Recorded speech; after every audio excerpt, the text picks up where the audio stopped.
ठीक। 1 मिनट में अपना परिचय दीजिए।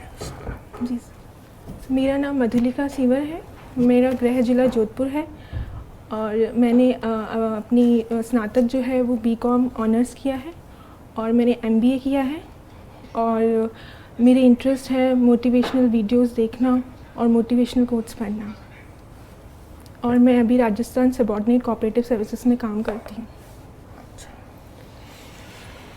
तो अभी तो आप जॉब में लगे हुए हैं ना? Yes sir. अच्छा, फिर वो जॉब क्यों छोड़ना चाह रहे हैं? सर वो राजस्थान एडमिनिस्ट्रेटिव सर्विसेज के ही उसमें आता है और मैं अपना आगे और प्रगति करना चाहती हूँ, इसलिए मैं आगे और एग्ज़ाम दे रही हूँ। मान लो आपके सामने 2 ऑप्शन हो, एक शिक्षा का ऑप्शन और एक प्रशासन का ऑप्शन, तो एज ए महिला के नाते आप दोनों में से किसको बेटर मानते हैं महिला के लिए? सर मैं ये मानती हूँ कि दोनों ही प्रोफेशन अच्छे हैं महिला के लिए, चाहे वो शिक्षा हो चाहे वो प्रशासन हो, दोनों ही क्षेत्र में वो अपनी प्रतिभा को अच्छी तरह से दिखा सकती है। नहीं, आपने एमबीए किया। Yes sir. तो आप मार्केटिंग फील्ड है या मैनेजमेंट में न जा करके आप प्रशासन में क्यों आना चाहते हैं, जबकि वो डिग्री आपने की है? जी सर। सर एमबीए करते दौरान मैं जिस हॉस्टल में रहती थी वहाँ पे बहुत सी मेरी सीनियर जो मेरे स्टूडेंट्स थे उन्होंने इस प्रशासनिक सेवाओं की तैयारी कर रही थी, तब मुझे उनसे एक मोटिवेशन मिला कि मुझे भी इन सेवाओं में जाना चाहिए। जब मैंने देखा उनका सिलेक्शन हुआ, उन्हें बहुत एक सोशल रेपुटेशन है इस सर्विस में, जो एक हर इंसान चाहता है कि उसे रेपुटेशन मिले। साथ साथ में आप जनता से जुड़ते हो और आप काम करते हो, आपको एक बहुत ही विस्तृत दायरा मिलता है काम करने का।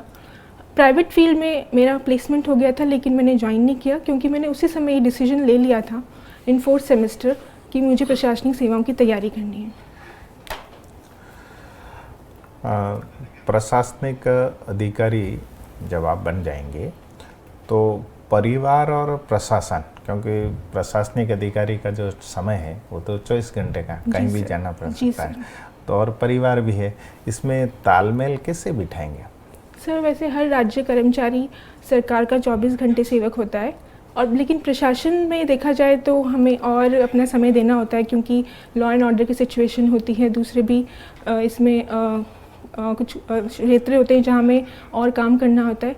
तो इसमें ये है कि परिवार और अपनी जॉब दोनों को मैनेज करना, उसके लिए एक टाइम मैनेजमेंट, एक प्लानिंग रखनी कि किस तरह से हमें अपना काम करना है, शुरू से ही मतलब मैनेज रखना कि जो काम जब हमें समय मिलता है उस काम को उसी समय निपटा लिया जाए, ताकि जब हमें किसी इमरजेंसी कंडीशन में जाना पड़े तब हम वहाँ जा सकें। अभी अपने देश में एक कश्मीर को लेकर के अभी बहुत चर्चा है वो क्या है, खास क्या बात है उसके? सर कश्मीर में बहुत ही अनरेस्ट चल रहा है इस समय। इसका एक मेन कारण है कि लोकल पुलिस पे हमले हो रहे हैं जो कि पहले नहीं हो रहे थे। तो उसमें ये देखा गया, जैसा कि समाचार पत्रों में आया और जैसा कि एनालिसिस हुआ, उसमें ये देखा गया कि लोगों का जो एक विश्वास है लोकल पुलिस में थोड़ा कम होता जा रहा है। तो ये कारण एक वहाँ देखा गया कि लोकल पुलिस में क्यों रहा है। किस कारण से लोकल पुलिस? इसमें ये है कि अभी सरकार की एक नई नीति, उन्होंने ये किया है कि लोकल पुलिस से सहायता लेना, क्योंकि उन्हें उस कंडीशन के बारे में ज़्यादा जानकारी है और वो कहाँ पे भी मतलब जो भी उपद्रवी हैं वो कौन सा अनरेस्ट फैला रहे हैं उसके बारे में उन्हें जानकारी मिलेगी। तो इसलिए उन्होंने उनसे असिस्टेंस लेना शुरू किया। लेकिन इससे आम जनता में एक ऐसी फीलिंग आ रही है कि वो सरकार के साथ है, वो हमारे अगेंस्ट है, इसलिए उन पे हमले हो रहे हैं। यदि आपसे पूछा जाए कि भाई इस कश्मीर समस्या का समाधान क्या है, तो आप कोई 2-3 सुझाव देना चाहेंगे कि पहले ये करना चाहिए, फिर ये करना चाहिए, फिर ये करना चाहिए? सर मेरा ही मानना है कि सबसे पहले वहाँ के जो युवा हैं उन्हें एक प्रॉपर दिशा देनी होगी कि वो किस दिशा में जाएं, क्योंकि उन्हें एजुकेशन, उन्हें एक मीन्स ऑफ लाइवलीहुड, एम्प्लॉयमेंट अगर दिया जाए, उनका स्किल डेवलपमेंट किया जाए, तो वो जो भ्रमित हो रहे हैं, जो गलत रास्ते पे जा रहे हैं, वो वहाँ नहीं जाएंगे। पहला तो ये। दूसरा, कश्मीर में आधारभूत संरचना का विकास किया जाना। वैसे तो जब भी उपद्रव होते हैं तो वो नष्ट हो जाते हैं, लेकिन फिर भी एक विकास करना ताकि वहाँ पे उसी तरह से फिर रोज़गार मिले। एक बड़ी समस्या ये है कि वहाँ पे युवाओं के पास रोज़गार की कमी है, उन्हें ये नहीं पता लगता कि हम क्या करेंगे आगे। तो जब वो ऐसा लगता है, फिर वो लगता है कि उनमें कुंठा हो जाती है कि हमारे पास कुछ भी नहीं है, एम्प्लॉयमेंट नहीं है, कुछ भी नहीं, तो वो गलत दिशा में जाते हैं। ये रोजगार की कमी क्यों है वहाँ? ऐसा क्या रोजगार क्यों नहीं है वहाँ? एक अनरेस्ट बहुत ज़्यादा है वहाँ पे, कुछ भी चीज़ स्थायी नहीं है उधर, सबसे बड़ी प्रॉब्लम ये है। एक छोटा सा प्रश्न पूछता हूँ मैं जी आपको सर। कि एक लाल पत्थर है, जी सर। उसको हम एक नीले समुद्र में फेंकेंगे, क्या होगा? सर डूब जाएगा वो। अच्छा बेटे, लाइवलीहुड की बात की तुमने, जी सर। है ना, कि कश्मीर में लाइवलीहुड। Yes sir. ये रोजगार और लाइवलीहुड, ये दो शब्द, यस सर। आखिर कुछ अंतर है क्या इसमें? सर लाइवलीहुड जीवन यापन करने के लिए बहुत ज़रूरी है, और रोज़गार भी जीवन यापन लाइवलीहुड उसमें शामिल है, लेकिन वो उसका एक विस्तृत दायरा है कि उसमें आपको रोज़गार मतलब जीवन यापन के साधन के अलावा आप दूसरे साधन जैसे एजुकेशन है, हेल्थ है, उसके लिए भी कुछ न कुछ प्रावधान हो सकता है अगर इतनी सैलरी हो तो। अच्छा, हमारे यहाँ एक कार्यक्रम चलाया गया, जी सर। उसका नाम है DAY डे। क्या है ये कार्यक्रम? सर दीनदयाल अंत्योदय योजना। दीनदयाल अंत्योदय योजना क्या है ये? Sir poorest of the poor, उनका विकास करना, उन्हें बेसिक फैसिलिटीज़ प्रोवाइड करना ताकि वो अपना डेवलपमेंट कर सकें। क्या इसका कोई आजीविका से संबंध है? जी सर। क्या? तो पुअरेस्ट ऑफ द पुअर को जब जीवन यापन करने के साधन मिलेंगे तभी वो अपना आगे का विकास तभी कर पाएंगे, क्योंकि जो बेसिक जो नीड्स है जब वो पूरी नहीं हो पाएगी तो वो अपना आगे विकास नहीं कर पाएंगे। क्या इसका संबंध नेशनल रूरल लाइवलीहुड मिशन और नेशनल अर्बन लाइवलीहुड मिशन से कुछ संबंध है इसका? सर ये दोनों कॉम्प्लीमेंट्री हैं एक दूसरे के। वो भी लाइवलीहुड, इसका अंत्योदय में तो basic focus poorest of the poor पे है, उन पे ज़्यादा फोकस है, और जो नेशनल रूरल लाइवलीहुड मिशन में तो रूरल एरियाज़ में लाइवलीहुड के लिए कुछ प्रोग्राम्स करना, नेशनल अर्बन लाइवलीहुड मिशन में अर्बन एरियाज़ में कुछ प्रोग्राम्स करना, बेसिकली स्किल डेवलपमेंट में भी इसमें इन्वॉल्व हैं, तभी स्किल्स होंगी तभी वो अपने रोज़गार के साधन जुटा पाएंगे। अच्छा, ये कार्यक्रम कुछ पहले से चल रहे थे क्या? जी सर, ये पहले से चल क्या रहे हैं। थे नाम? स्वर्ण जयंती, मैं प्रॉपर तो रिकॉल नहीं कर पा रही हूँ, लेकिन स्वर्ण जयंती शहरी योजना, रोजगार योजना। ठीक है। अच्छा, ये बताओ कि सहकारिता से बहुत निकट से जुड़ी हुई हो। जी सर। ये वास्तव में आंदोलन शुरू कब हुआ हमारे यहाँ? सर राजस्थान में 1904 में अजमेर में भिनाई से शुरुआत हुई थी इसकी। सहकारिता की क्या परिभाषा है और वो सरकार से कैसे अलग है? सर सहकारिता का एक मेन जो है कि one for all and all for one, मतलब ये जो है वो पूरे सेक्शंस, वीकर सेक्शंस, उनको साथ में लेके चल के और एक कोऑपरेटिव, मतलब वो एक दूसरे का साथ दे और उस तरह से अपना विकास करे। ज़रा उसकी परिभाषा बता दो जरा।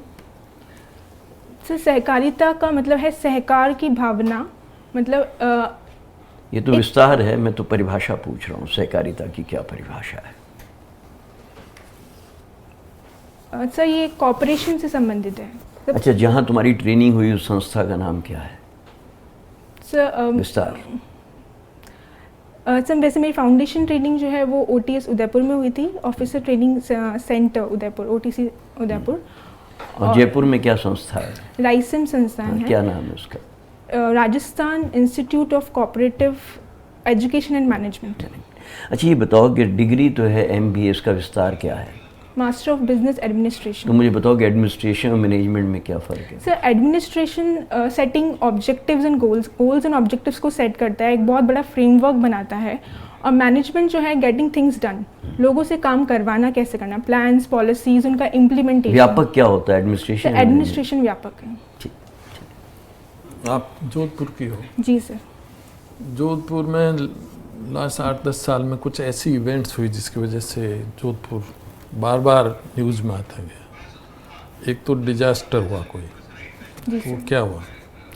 सर वो चामुंडा माता मंदिर में एक भगदड़ मच गई थी, उससे काफ़ी लोग मारे गए थे। तो मिसमैनेजमेंट नहीं था क्या? जी सर, वो मिसमैनेजमेंट का ही परिणाम था, क्योंकि भीड़ जो एकदम से अनियंत्रित हो गई, भीड़ जो अनियंत्रित हो गई, तो उसके निकासी का रास्ता अगर अलग से होता तो हो सकता था कि वहाँ से उन लोगों को बचा लिया जाता, और एक प्रॉपर सर्विलांस अगर होता तो शायद इस स्थिति से उबर पाते। वाइल्ड लाइफ और फॉरेस्ट प्रोटेक्शन के लिए जोधपुर क्यों फेमस है? सर उसमें एक अभी माचिया सफारी पार्क अभी नया खोला गया है, जिसके माध्यम से वाइल्ड लाइफ को प्रोटेक्शन प्रोवाइड करने की उसमें। उसकी वजह से नेशनल लेवल पे नहीं गया आप? अमृता देवी का नाम सुना? जी सर। क्या किया उन्होंने? सर उन्होंने पेड़ों को मतलब एक ये कह सकते हैं कि वृक्षों के बचाव के लिए उन्होंने एक आंदोलन किया था कि वृक्ष ना काटे जाएं। आंदोलन किया था, सेक्रीफाइस किया? सेक्रीफाइस किया था। उस गांव का कोई आसपास नाम है? गांव आसपास जोधपुर के? सर खेजड़ली नाम। कितना किलोमीटर जोधपुर से? सर एग्जैक्ट तो मुझे आप नहीं गई आता। नहीं कभी? सर मैं गई नहीं। और कोई वाइल्ड लाइफ से रिलेटेड इवेंट है जोधपुर से जो टीवी पे चलती रहती है? सर एग्जैक्ट तो मैं रिकॉल नहीं कर पा रही हूँ, लेकिन अगर मैं अंदाज़ा लगाऊँ, अगर अनुमति दे तो ये गोडावन का एक उनके संरक्षण के लिए कार्यक्रम चल रहा है। कोई फिल्म हीरो का कोई जुड़ा उससे wild life? Sorry sir. Tal Chhapar कहाँ पर? सर एक मुझे याद आ रहा है, टाइगर मैन कहते हैं शायद, राजेंद्र जी कुछ नाम है उनका। वो तो वाटरमैन है। Sorry sir. है ना? जी सर। ताल छापर? सर ताल छापर चूरू में है, क्या जो काले हिरणों के लिए प्रसिद्ध है। तो वो हिरण से जुड़ी हुई बात नहीं है क्या जोधपुर की कोई? ये सर मैं प्रॉपर रिकॉल नहीं कर पा रही हूँ। चिंकारा। चिंकारा तो है, जी पर सर। उससे जुड़ा हुआ कोई इवेंट है? Sorry sir. किसी ने गोली चलाई, उस पे मारा? जी सर। यस सर, वो सलमान खान पे गोली चलाने पर केस चल रहा है उसका। अच्छा, इंदिरा गांधी कैनाल जो है, जी सर, जिसका पानी जोधपुर में आता जी है, सर। किस जगह से आती है? सर ये हनुमानगढ़ से आती है। हनुमानगढ़ तो राजस्थान में ही है। सर मतलब यहाँ से राजस्थान में हनुमानगढ़ से आती है, लेकिन इसका जो ओरिजिन है वो सतलुज और व्यास नदी के संगम पे है। पीलीबंगा कहाँ पर है? सर पीलीबंगा हनुमानगढ़ में। क्यों? सर ये पुरातत्व स्थल है जो उसी के लिए ये फेमस है, पीलीबंगा। अरावली हिल्स है हमारे यहाँ। जी सर। इसके लिए कहते हैं कि ओल्डेस्ट माउंटेन फोल्ड है हिंदुस्तान की। जी सर। तो दूसरी कौन सी माउंटेन फोल्ड है जो यंगेस्ट है? Sir Himalayas.